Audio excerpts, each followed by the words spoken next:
So hello and thank you so much for 1000 subscribers on YouTube. I'm very happy that you wanted to follow me on this journey. I got a question about my forge from Chris Daube on YouTube, who wanted to know a little bit more about that. So I thought, hey, why not make a shop tour as a 1000 subscriber special? So this is the shop tour. It's not much. Most of it you can see behind you, but I'll go through what I have and show you the stuff, and we'll end with a Q&A. So stick around. So for those of you guys who have seen most of my videos, this will not be something strange. This will be probably something familiar. This is the power hammer that I built last fall in 2019. It took me about 2 months to build this from scrap metal and scrap pieces that I got from either friends or that I bought or stuff like that. I bought some new stuff as well, but it took me about 2 months to build it, and I worked a couple of hours, 3 days a week.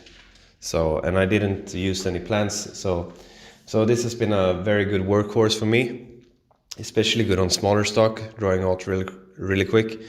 On bigger stock, it has been a bit slow. So I'm currently waiting for my press that I have ordered from Denmark. So when that arrives, I'm sure moving bigger stock will be a lot easier. So moving on. So here you can see my main anvil that I use. It's a Nuhub, a Swedish anvil, cast steel. I think so. Yeah, it's a cast steel. I'm pretty sure. 89 kilos. I'll write down here what that is in pounds. I have no idea what it is in pounds, but somewhere double that. I happened to find this and traded it for the iron sword that I made my first video. So I got this anvil, and this has been my main anvil since, and I really enjoy it. I also have another Nuhub anvil, so I'm kind of a real big fan of those anvils, to be honest. So that one over here, the smaller one, is also a Nuhub anvil, which weighs around 40 kilos, I think, which has the English pattern with one horn. And this one is the Swedish pattern with 2 horns, one rounded and one square horn, what you say. I also have another anvil standing by the wall, which is the one that I got from my great-great-grandfather, who used it when he was alive. So that's very cool as well. Let's move on. Let's talk about the forge. So here you can see my main forge that I use. It's a becma forge, GFR2 Neo. I will put a link down in the description to becma's homepage where you can see the forge, and maybe you can find a retailer in your country if you want to purchase one. They are very cheap. I think I bought this for about $400, a little bit more maybe. And this is the coal forge that I built myself, and the air ventilation system for that, which I also built.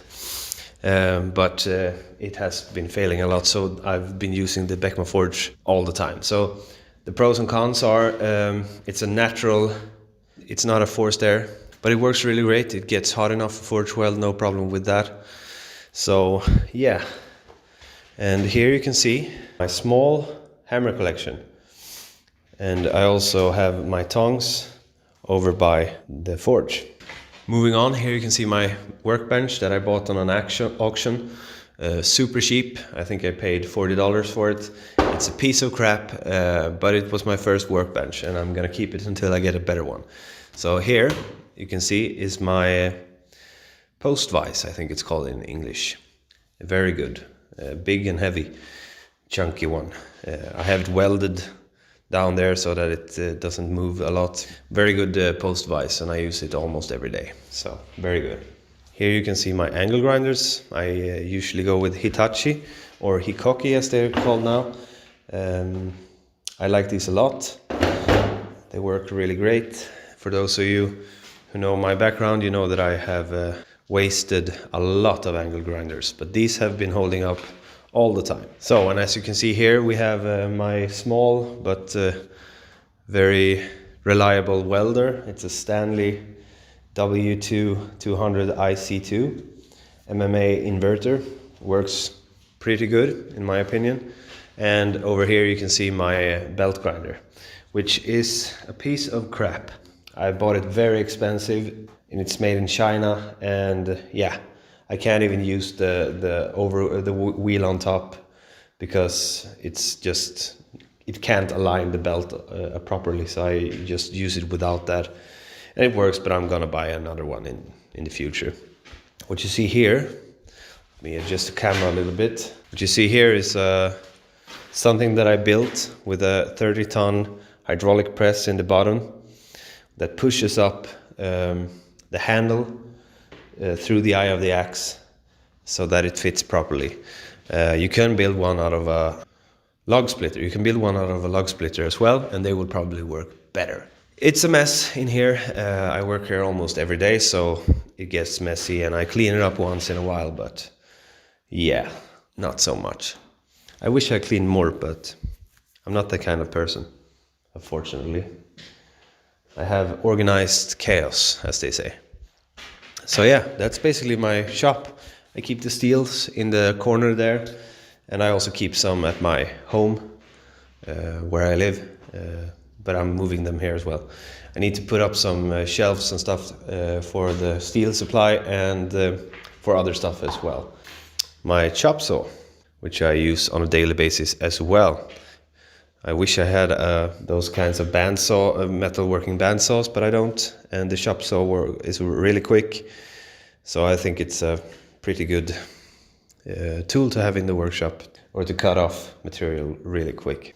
Over here, we have the failed axes. Here's a bearded axe that I made, which I was not very happy with.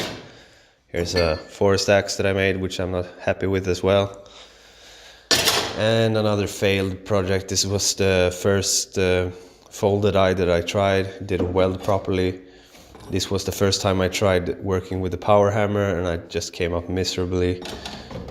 This was also a failed attempt at forging an axe, and yeah, I don't even want to talk about this. It's super bad.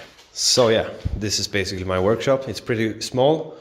I built it myself last summer from scratch. It was basically just walls and a very bad roof, so we had to lift up the whole structure, do some masonry work there to make the whole thing stand on the bricks, and then we poured concrete, did a drainage system under it as well, and all this that you see was made. There were no electricity here as well, so we built this last summer, in the end of the summer. And if you are curious about that, you can go to my Instagram channel and see the Instagram TV, and I have 1 or 2 or 3 videos where you can see the building process of this forge area. So yeah, I'll be heading over to the Q&A section now. So let's answer some of your questions. All right. The first question is from can_I_has_cookie, asked on Instagram. What drove you to start making axes and posting videos on YouTube? So what drove me to begin forging axes was that I wanted to do something. I tried making a couple of swords. I began just making swords, and I realized that that was not so smart because it was very hard and it took a long time. I wanted something that was a little bit quicker in the forging process, or in the making of the whole thing, that I could forge more of instead of spending a couple of weeks, months on one project. So I wanted to speed up, to learn more about it. So I wanted something in between, and knives wasn't really my thing. I like making knives as well, but I'm just not that excited about it. And the more I got into axes, the more I started realizing that it was really fun, and there was a lot of history of axes, and there especially a lot of history where I come from, which is Sweden. So if you go back and look at Swedish history, you can see there are a lot of different ways that we forged axes, and there are a lot of examples from like 1800s, 1900s, 1700s, and all the way back to the Viking Age, and probably before that as well, that were very interesting tools that they made. And I really liked the fact that they were tools and that you could use them, and so that drove my passion to start forging axes. And especially after I started forging it, when I realized that it was a lot of fun, I also realized that there were a lot of knowledge that I needed to have in forging them, and also was a lot of fun to to find the knowledge and understanding more about them and stuff like that. And also that it's something that my countrymen has done for a very long time, and there's like this heritage that I'm trying, or tradition that I'm trying to keep alive, basically. And we have others that do that as well, but I wanted to pull my weight as well. And posting on YouTube was basically, I used to post a little bit on YouTube before. I think the oldest video I have is 2 years old, which is the Arn sword. And I just didn't like it that much, posting videos on YouTube back then. There was a lot of hustle just trying to edit the videos, and it took so much time, and especially while you worked on swords, there were so long processes of drawing out and grinding and stuff like that, that you forgot sometimes to put the camera on, and I just didn't get the right work effectivity while working on it. But as I began to work on axes more, I realized that it was a lot easier to do it more step by step. So, and also the fact that people seem to like them makes it easier for me to do them, because I like to entertain, I guess, even though you can't tell maybe. So Tig Welder asks, what's your thoughts on forced air ribbon burner versus naturally aspired burner propane? Well, I don't have a lot of thoughts about it. The only thoughts that I have about it are more like questions. I'm all for saving money as much as I can, and if a forced air burner can save me more on gas, I think that would be very money efficient for me, because I use a lot of gas, especially when there's so much forge welding, which there is in axes. So I am interested in building one and understanding if that reduces the cost of gas each month or if they're the same. So I'm actually planning on investigating that a little bit more. Okay, Red Snake Forge asks, what is your favorite shape of axe to forge? Now that is a very hard question. The one that I have done the most is probably the forest axe shape, but at the moment I do enjoy the Viking style axes, especially the type B one is probably my favorite at the moment.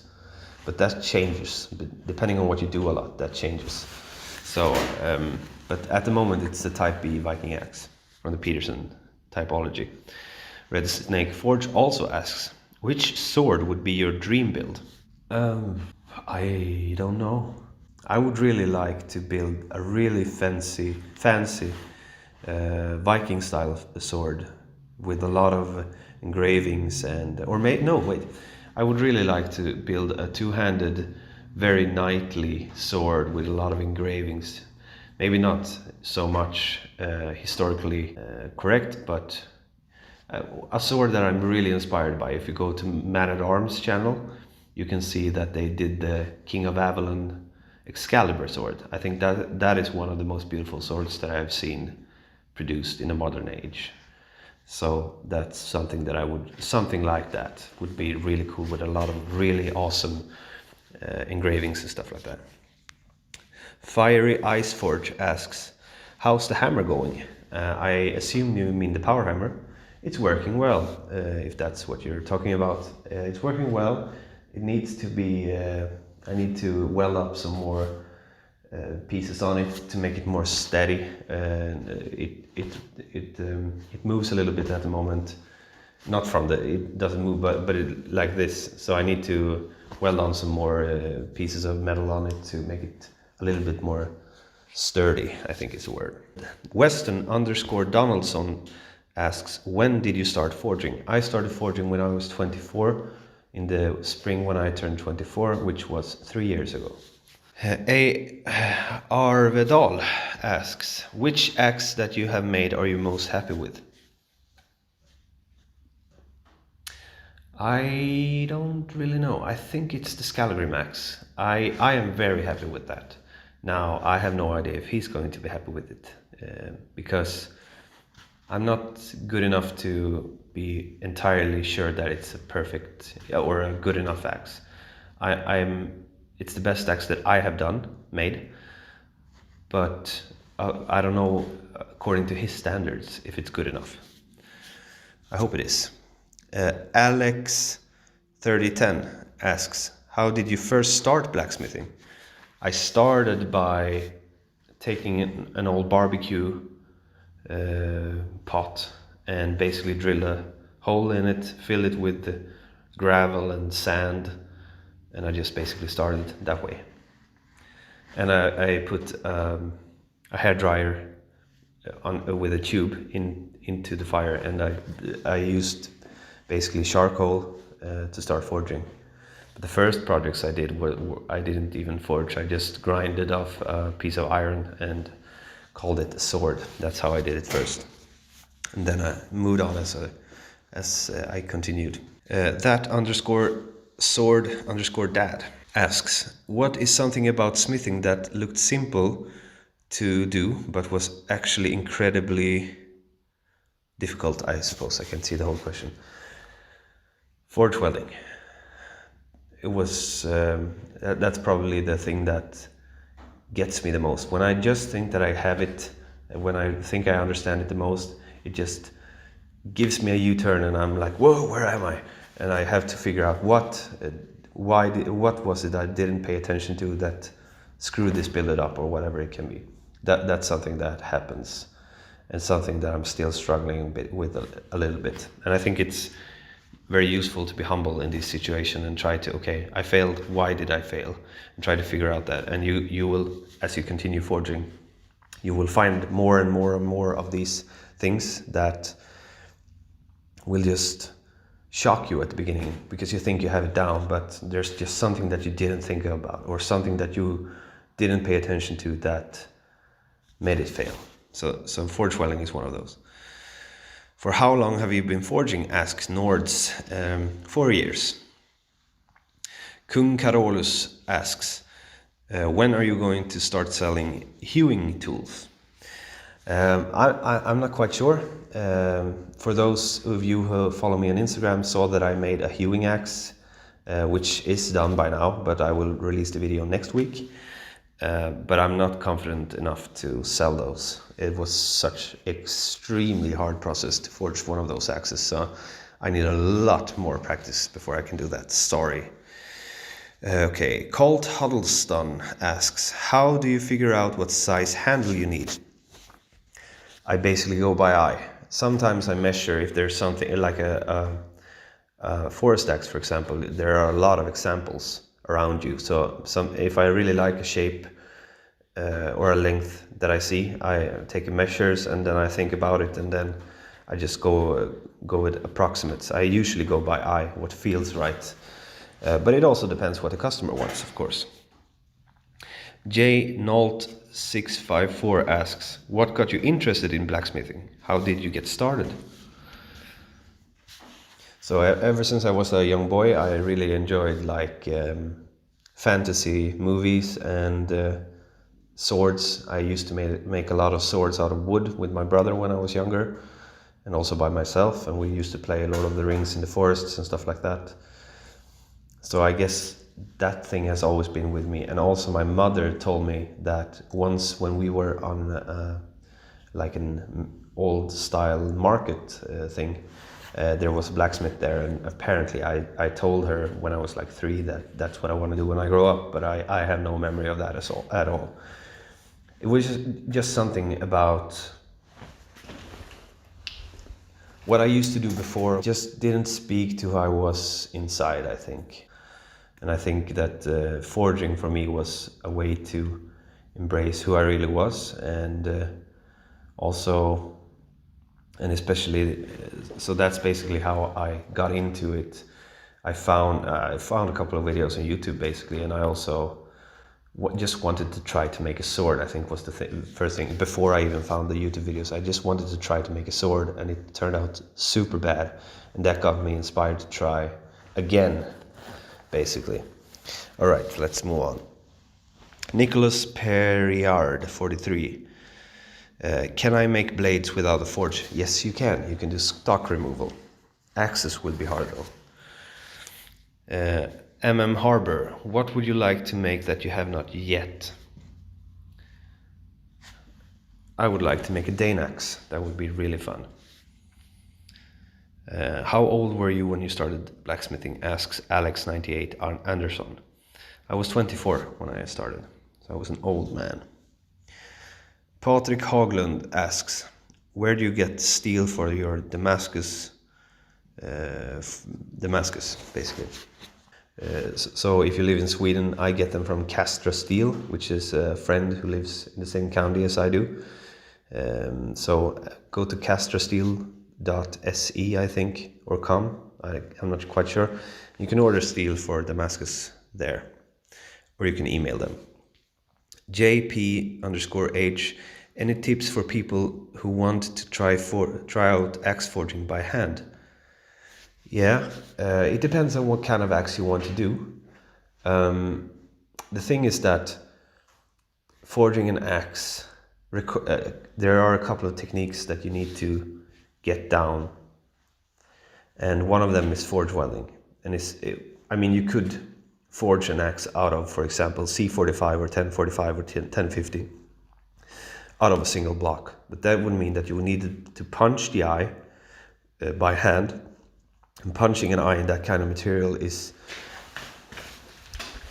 quite hard. It will take a long time, and also just forging that kind of material, which has a higher carbon than mild steel, will be very tiring, and you will work a long time for just one axe.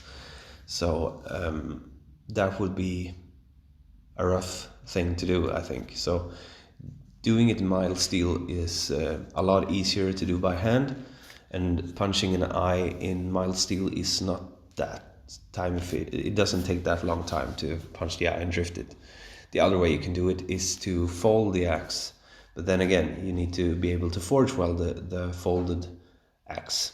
If you see the past videos that I made, those are folded axes, which is, it looks quite easy, but there's a lot of technique that goes into it. So I don't know, I just start doing it, I think, and as you move on and as you progress, you will see that, okay, the first axes that I made are not as beautiful as I first thought.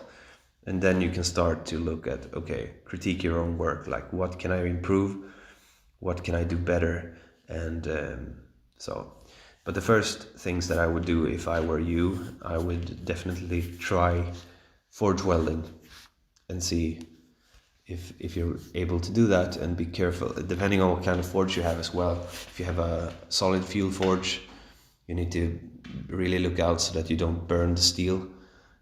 If you have a gas forge, that could be a little bit easier, because you can tune it so that it doesn't go over forge welding temperature.